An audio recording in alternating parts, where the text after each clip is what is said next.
bakunzi bawe Kanani TV numunezero kandi gusubira guhura namwe ngo tuganire ijambo ry'Imana. Rero ijambo ngomba kutuganira ni ijambo riri muri Yesaya, ariko imbere yuko turiganira ko reka tubanze dusenge.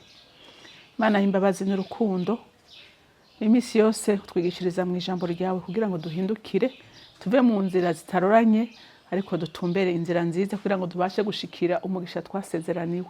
Mana ndasenga nsaba mpwemuye umufasha mwiza ngo akore kuri ino jambo no ku mitima y'abantu kugira ngo bahinduke kandi bahindukirire ukuri kwawe, kuko ukuri warakuduhishuriye mu ijambo ryawe. None ndasenze ngo wikorere kandi wigaragaze. Jewe ubwanje ntacyo mfise no haba abantu, ariko ni wakora ndazi neza ko baza gufashwa kandi baza gutabagwa. Rero wiheshe icubahiro muri byose mpwemuye, ngwino nshuti yanje, amavuta yawe ntembe ku muriro wawe unyake, inzuzi z'ubugingo zitembe muri jewe, kugira ngo aho iri jambo riza gutembera hose ubuzima busubire kuvyuka, ubuzima busubire kubaho. Nyani impuhwe Imana, ungirire neza uzoba ukoze muvyeyi. Ndagushimiye kandi ndakuninahaje, icubahiro cose n'amashimwe aba yawe mu izina rya Kristo Yesu nsenze gutyo, amen. Ijambo rero Imana impaye kubaganiriza riri muri Yesaya igice ca mbere. Turahera ku murongo w'16 dushikane ku murongo wa 20. Yesaya umurongo w'igice ca mbere umurongo w'16 dushikane ku murongo wa 20. Uhoraho ahanura abayuda ngo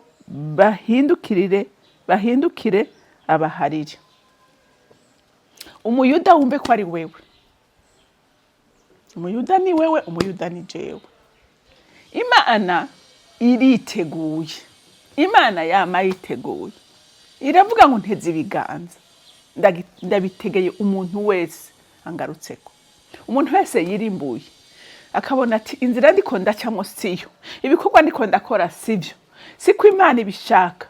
Kuko twaravuganye ko mu bwami nta mategeko yawe, mu bwami nta mategeko yawe uzana, mu bwami nta demokrasi, nta kuvuga ngo binose uburenganzira bwa muntu. Oya, mu bwami ugenda uko umwami yashinze amategeko. Reka dusome.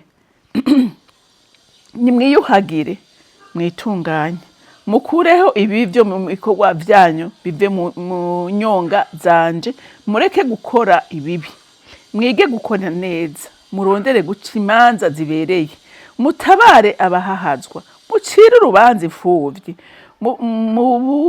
muburanire abapfakazi. Nimuze twitature, niko Uhoraho havuze. Naho ibyaha byanyu byotukura tukutuku, bizokwera derere nka sheregi. Naho byotukura nk'agahama, bizohinduka bise n'ubwoya bw'intama y'umweru.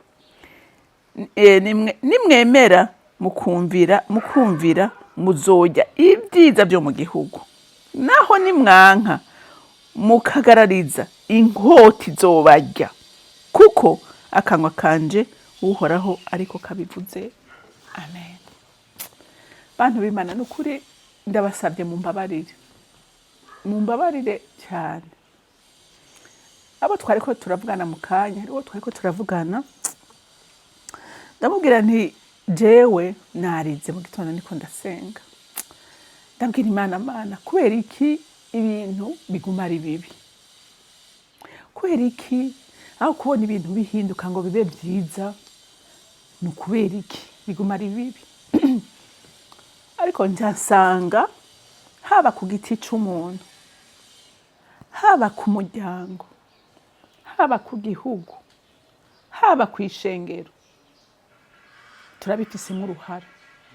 Ndabibabwiye nanje niko ndibwira, kuko nanje ndafise uruhara. Hariho bitariko biragenda, peut-être kubera uruhara rwanje. Kandi nahereye ku giti c'umuntu, ndaduga nja ku muryango, ndaduga nja ku ishengero, ndaduga nja ku gihugu.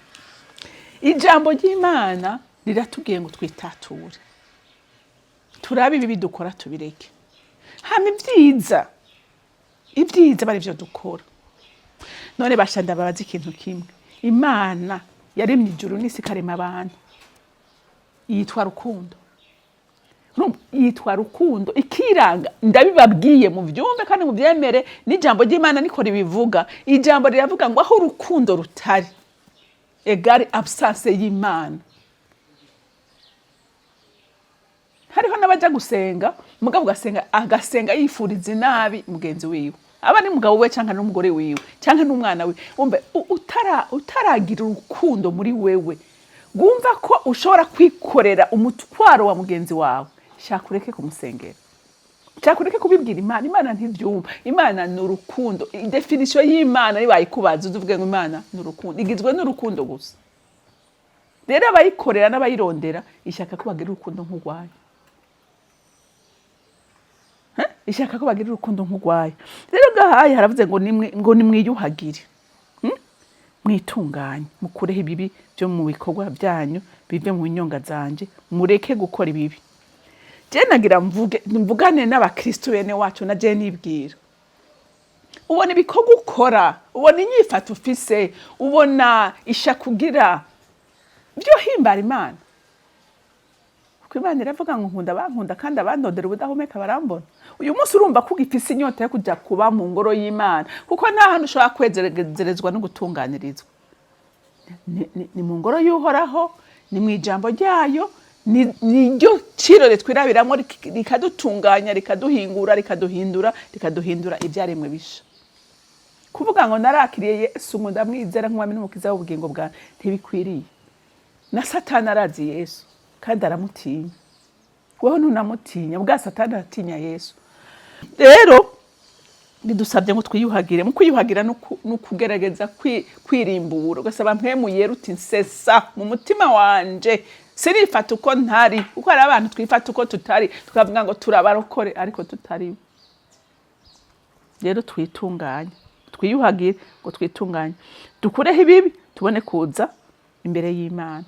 Kandi ni wazi imbere yayo kuri Imana yo irakunda abagororotsi bayo pe, irabakunda, irabarinda, irabateramira, iravuga ko idasinzira idahunyiza kubw'umugororotsi wayo. Umva hari protection idasanzwe ku mugororotsi wayo.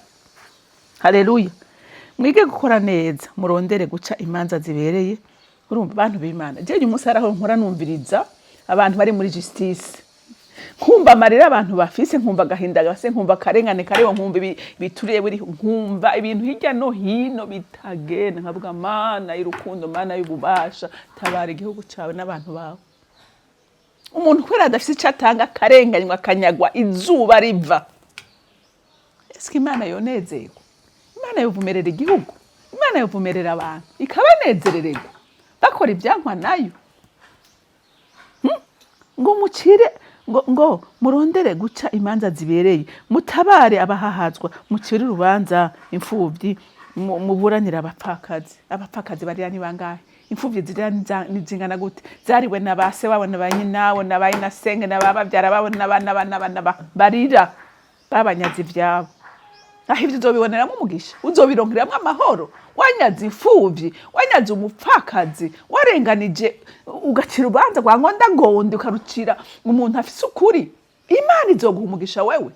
Uri munsi y'umuvumo, uri munsi y'umuvumo. Renganura abarengana, fasha abababara, wanirira abarenganywa, niho uzobona umugisha w'Imana. Ngwehe nimuze ngo twitature, niko Uhoraho avuze. Imana iravuze ati ngo wewe ingwe imbere yanje twitature, turawe ufise urubanza. Naho ibyaha byanyu ngo byotukura tukutuku, bizokwera derere nka sherege. Ni wihana nukuri, nico nkundira Imana. Imana ntimaze nkatwe. Je hari wankoreye icyaha ngira haheze imyaka ingahe, kandi naramuhariye mbwa yenda mubonye arakabyuka. Niko tumeze abantu, niko tumeze. Ariko Imana yiguhari iribagira ngo itera mugobo gukwibagiranwa ibyaha byacu. Iravuze ngo womeze gutyo, wewe urenganya, wewe wari abandi, wari ingurire, wewe wabesha, wewe wakoze bya bindi byose. Iravuze ngo nuze kuri yo, yiteguye kukugirira neza. Ngo naho ibyaha byawe byose umva bizohinduka, ikubone nk'akana gashasha kavutse uyu munsi, katagira icyaha, katagira amase, katagira ikintu na kimwe. Yo ko dufise Imana nziza vraiment. Mana ndaguhaye icubahiro agaheza giwe. urukundo rwawe ni neza yawe birandenga. Mana we duharira uko bukeye nuko bwije. Yataba imbabazi zawe ntituba turiho, ariko turiho kubwo urukundo n'imbabazi zawe dufitiye. Uragahezagirwa Mana, uragahezagirwa Kristo. Oh, haleluya, haleluya. Imana ni nziza basha. Imana ni muyikunde, ni muyirondere, irabakunda, irashaka kubagirira neza. Irashaka kutubohora, irashaka kuduha amahoro, irashaka kuduha umugisha, irashaka kudukura munsi y'umuvumo, iduha umugisha wayo. Ariko biradusaba kwihana, biradusaba kuyegera, biradusaba kwitandukanya, ni kuri kwiradusaba mu ijambo ryayo. Haleluya. Yo hamango nimwemera mukumvira muzoga ibyiza byo mu gihugu. Mwavyumvise? Tuzoga ibyiza byo mu gihugu. Abagororotsi bazoga ibyiza byo mu gihugu. Inge ndababwire, hariho umugabo yitwa Isaka yari yarahunze aja mu Bafilisitiya, hateye inzara. Imana iramubwira ati naho hari inzara jayo hungirayo. Yariko yagomba kwigisha abantu. Isaka ngo aragenda ararima mu bugaragwa, mu nzara, mu bapataye ubwoba. Ararima ngo arimbura ngo gushika naho Abafilisitiya bagira n'ishari. Umugororotsi no mu bugaragwa arahezagirwa. Umugororotsi no mu mapfa Imana imucira kanzu. None umumva iyo Mana tutakwiye kuyihungira ko gabasha. No mu bihe bikomeye twemereye ko izotugirira neza, no mu bihe bikomeye. Kandi ibihe bikomeye biraje inshuti za data. Ibihe biraje pe. None byanditswa ega nta na kimwe kizova. Haraho mubaza ngo ijambo ry'Imana je haraho murambwira abantu ni iby'Imana yavuze nta na kimwe kitazoba. Tuzobibonesha amaso tukiri muri uyu mubiri. Ariko hahiriwe abiteguriye ivyo bihe. Haleluya, haleluya. Nitwashaka kugira ibyiza by'Imana ni kugendera mu rutonde rwayo, ni kugendera mu nzira yayo.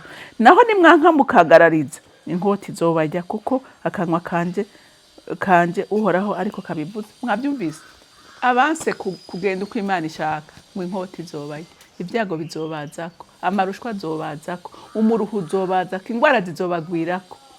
Ariko bemeye kwitatura, bakemera kuvuga ngo Mana turaje uko dusa kose, twakoze ibyankwa nawe, ariko twiteza imbabazi zawe. Imana iraziguha. Ibi nibyo mvuga nabonesheje amaso yanje. Simigani kera haraho nibaza mbega ibi bintu nivyo, ariko birakora abasha, birakora pe. Imana yo mwijuru yari bampezagirira. Mukunzi mwiza nzi kunyumva, ni wakira amashimwe ngushimira avuye ibwina mu mutima wanje, kukubwira numugisha Mana, kugendana nawe ni ivy'igiciro kinini. Nta wakwegamiye ngo atembe, nta wakwizeye ngo amaramare, nta mavi yagupfukamiye azokogwa n'isoni, nta n'uwagukoreye azokwikorera amaboko, niko wabivuze. Abakwizeye baryoze ibyiza byo mu gihugu, ariko abatakwizeye uvuze ko inkota izobarya.